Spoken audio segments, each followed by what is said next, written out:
ঢাকার ধামরাইয়ে ঐতিহ্যবাহী হামিদা আফাজ বালিকা উচ্চ বিদ্যালয়ের ২৯তম বার্ষিক ক্রীড়া প্রতিযোগিতা ও পুরস্কার বিতরণী অনুষ্ঠান অনুষ্ঠিত হয়েছে। ২৭শে জানুয়ারি সোমবার হামিদা আফাজ বালিকা উচ্চ বিদ্যালয়ের সাবেক সভাপতি লায়ন শহীদ মুজিব মনিরের উদ্বোধনায় ক্রীড়া শিক্ষক আলতাফ হোসেন লাবুর সঞ্চালনায় ৩০টি ইভেন্টের মাধ্যমে প্রতিযোগিতায় বিজয়ীদের মাঝে পুরস্কার বিতরণ করা হয়।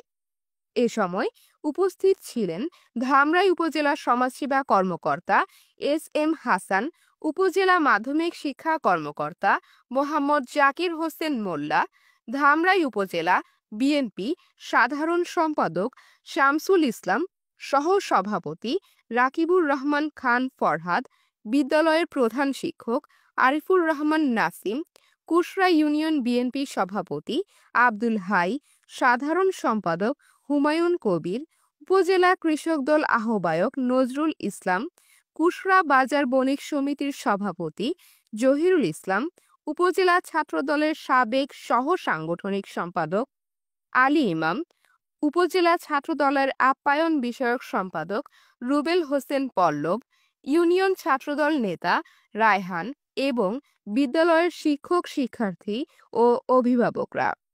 এটি ছিল একটি সুন্দর আয়োজন যেখানে শিক্ষার্থীদের প্রতিভা প্রদর্শনের সুযোগ এবং তাদের সাফল্যের প্রতি সম্মান প্রদর্শন করা হয়।